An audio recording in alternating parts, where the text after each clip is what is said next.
Resident Evil Requiem is the 9th title in the mainline story, taking place 28 years after the events in Raccoon City. We bring back Leon S. Kennedy and introduce a new person into the fold, Grace Ashcroft. Now, with the newest entry being separate from Resident Evil 7 and Village, how did this game fare compared to the previous ones? Hello guys, my name is Toxic, and this is Hazard Reviews.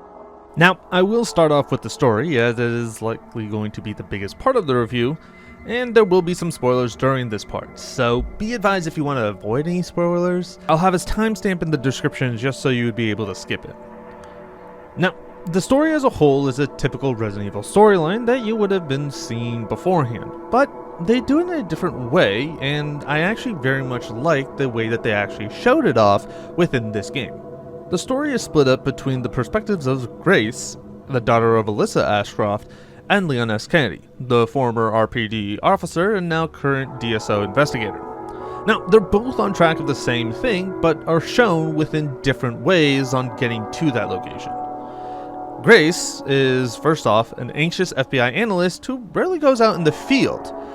For this part, she is assigned to go to the location of the hotel where, coincidentally, her mother's murder happened, and then gets kidnapped by someone she has no idea of, and all of a sudden becomes caught up in the middle of it all, where the villain thinks she has some impact in regards to whatever this grand plan is. Now, at the same time, Leon is actively following trail of an infection that also leads him into tracking Grace's kidnapper, and becomes a rescue mission for them. It's a mix of both Resident Evil 6 and Resident Evil 7, which I greatly enjoy. While playing Grace, you feel that Resident Evil 7 influence, as it's essentially being a person who is tossed in this house of horrors and trying to make it out alive, making sure to get all the resources and everything as much as possible. Meanwhile, you get the feeling of Resident Evil 6 with a more action-oriented feel with the one-liners and quips that we all love from Leon Kennedy himself. They balance the two in a way that's a stark contrast between them, especially when it comes to the certain action set pieces, where all of a sudden you are going from a horror standpoint to an action flick, but it does make it more enjoyable because it does make it a little bit more of an understanding, and it doesn't feel like just going back and forth over and over again. It does give some development on both sides, so it doesn't just immediately feel like you are just being tossed between one or the other every 5 or 10 minutes. So you are able to spend an ample amount of time going through it, progressing the story from that perspective, and then swapping over to the other one and then continuing it from there. Now, the story itself does help a lot, especially when you look at it through the main characters, because it feels amazing when you play both Leon and Grace. The way Grace plays and the way that she feels, it does feel like you have just tossed in someone who is a redditor that doesn't really like to go outside into a life or death scenario, and then told them just good luck and gave them nothing other than a single gun and just a vague idea of what to do. That's pretty much it. The way that she interacts with everyone does feel genuine and feels fitting, especially for her character.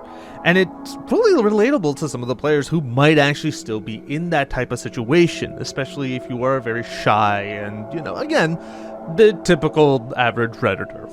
Now, swapping over from Grace to Leon, you get a completely different feeling when it comes to it. He has decades of experience, and it does feel like he has it. He shows that he is the main character and exudes it in the way he acts as well, especially since he has dealt with the scenarios that have happened within Raccoon City, all the chaos that has happened from Spain, as well as obviously the shit show that happened back in Resident Evil 6. Now back to Leon. We know that he's the main character, he has the experience of a main character, and he shows off that he is a main character. Being able to kick ass and essentially make it feel like the horror hallways that we have dealt with through Grace is just a run-of-the-mill shoot-em-up when you play as Leon, especially since 95% of the things that you fight die in like 2 hits from him. Which is great, because it does show the experience that he's had since Raccoon City, and also the amount of crap that he's dealt with ever since then as well, especially trying to rescue Ashley from random cultists, And then also the shit show that has happened in Resident Evil 6 that kind of caused him to have to shoot the president. Now, obviously, playing a new character like Grace and then playing Leon, who is a regular mainstay of the series, does allow you to be able to kind of experiment while also still kind of keeping some of its original cast still within the mainstay of the titles, allowing people to kind of enjoy that little bit of fan service that you would get, especially when it comes to the Leon segments, if you know what I mean. Now, one of the main criticisms that I have is not with either of the two characters, but with the villains that we have to experience. Now, obviously, when it comes to the villains themselves, we have two of them. Dr. Victor Gideon, who is the main person who, one, kidnaps Grace, and two, is the person of interest that Leon is trying to track down for this whole circumstance and all of this chaos that's happening. Which, again, is a decent villain. He's not the main issue.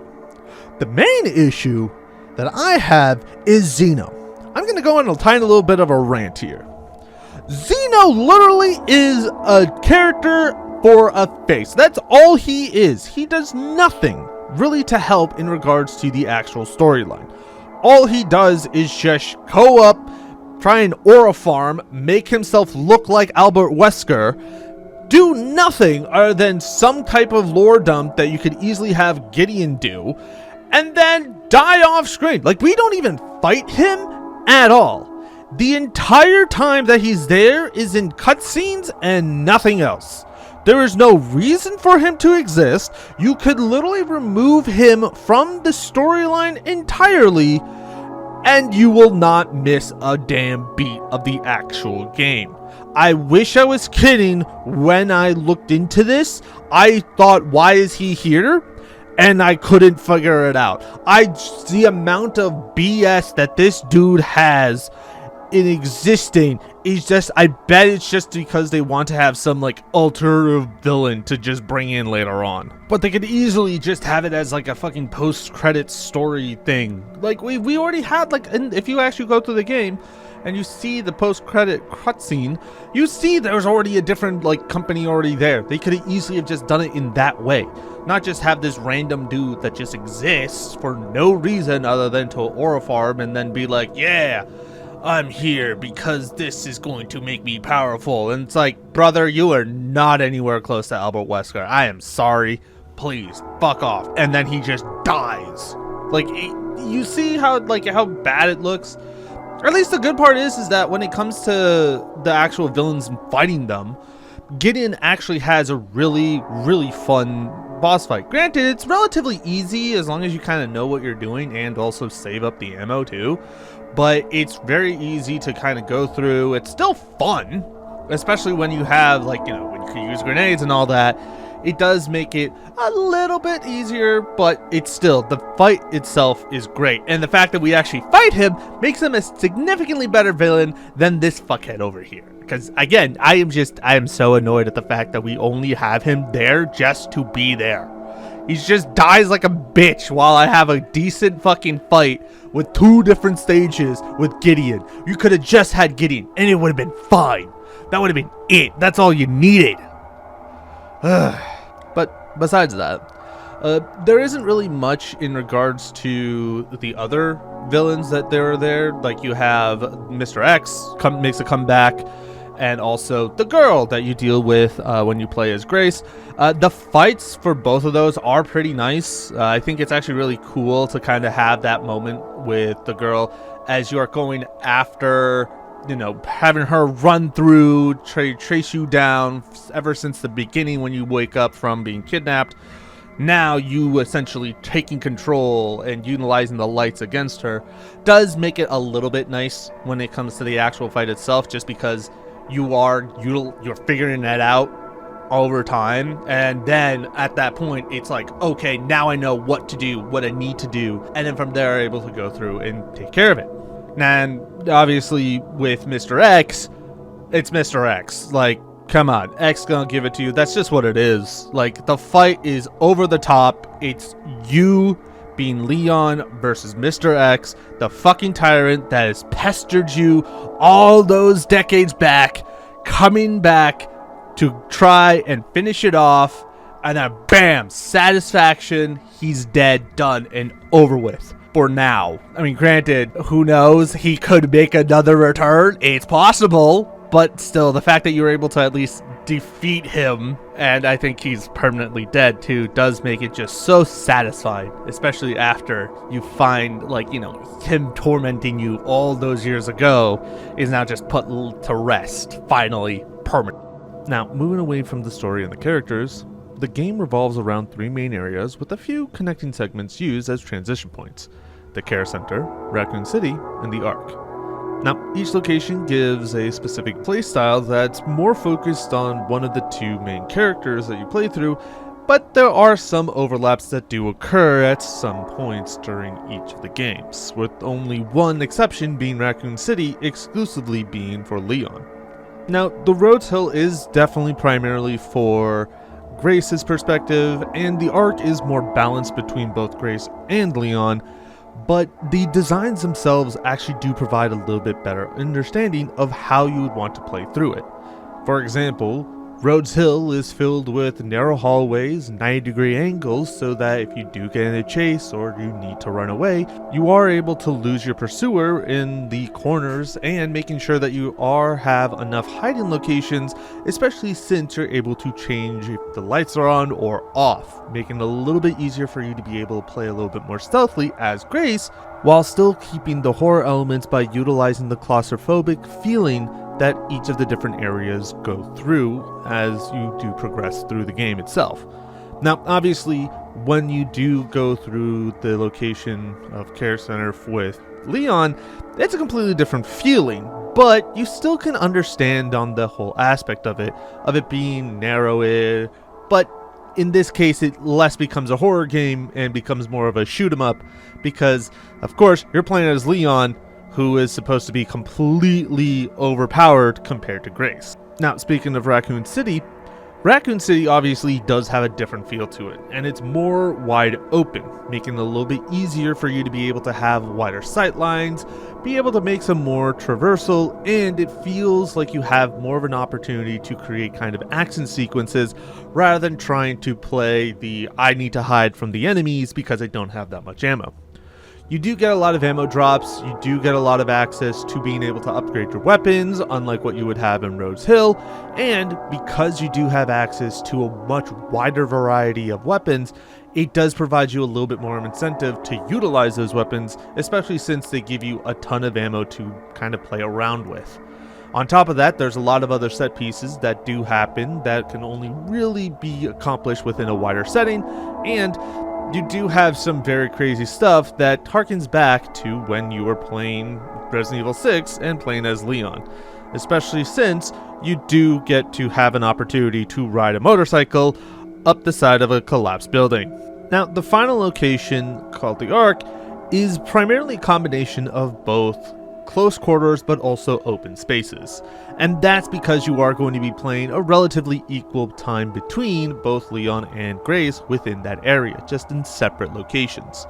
Now, that does make it a little bit more easier for you to kind of play as Grace because you have more ample room, and you also do have a lot more stuff rather than when you were just plopped into the middle of the care center. But it does still have that aspect of you still have to rely on stealth for some bits of it, even though you are able to kind of take advantage and be able to utilize the weapons a little bit more freely at this point. Going over to Leon does make it same thing. It still feels like you are utilizing your weapons. There isn't any real issues in terms of swapping between them.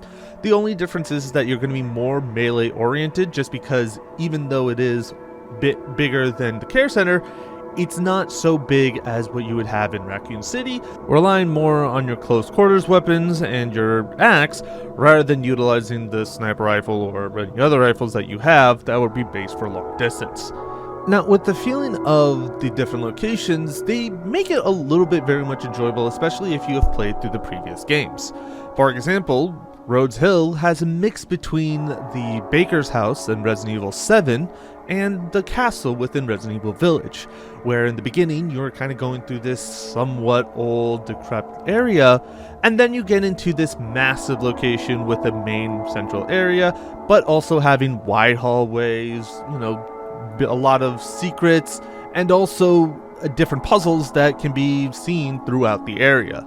Especially since you do have the opportunity to kind of run through the area beforehand and make sure that you get through and get all the items that you can, especially after you have Leon just kind of go through and wipe everything off, which does happen within the game. It actually gives you the opportunity to kind of explore, but without needing to worry about any restrictions or any potential enemies from coming up behind you, since they actually stay dead rather than just respawn later on. Now, Raccoon City, but specifically the Raccoon City Police Department, is possibly one of my favorite locations because it's a good way of showing fan service while not being so overly egregious. You are able to go back to the police department, still be able to explore, see all the different rooms, and also see a lot of the different references that they've had from the previous titles. Like, for example, you'd be able to find a little tofu of Jill because of what happened back in Resident Evil 2, the remake, where you can have that as like an unlockable character skin. On top of that, you also have the aspect of being able to see what was going on beforehand during the actual events before the Raccoon City outbreak. And on top of that, you also have the return of Mr. X and the fact that they actually did a lot of the, returning and bringing back the memories that you had if you played through the previous ones. Now, again, I think this is the best way to really show how they understand where they were from and the history behind the game, and utilizing that as not only as a location to bring the story back full circle, but also to allow you to be able to understand the nostalgia behind it, especially if you have started playing back when it originally came out, or if you just played the remakes and continued off from there. Now, just like the previous games, there are extras that you can unlock after going through the game, like different models, skins, and cheats that will make life easier on later runs. It does give a really good way of having replayability, but most of the time you can get a lot of the stuff done within the first run if you know what you're doing and know what you're looking for. Now, I can go on about how the whole shop system works, the coins, or the fact that Grace is apparently reincarnated from Full Metal Alchemist with the amount of stuff that she can make with infected blood and whatever random materials that exist. But I think the best way to talk about all the extra parts is honestly just worth getting the game in general. Now, this game itself, I would give it a 9 out of 10. With the combination of a good story mixed with the differences in gameplay between Grace and Leon, it does bring the best of both the original Resident Evil action that you receive, while still keeping the horror elements from both Resident Evil 7 and Village. I highly recommend playing through Requiem, especially if you've played through the previous games, as you'll have more enjoyment being able to point out all the Easter eggs and references, all while being able to actually go through and enjoy this game itself. What did you think about Requiem? Leave a comment down below. Leave a like if you enjoyed the video, and if you want to see the Let's Play of the game, check the description as well. But until next time, I'll see you guys in the next review. Take care.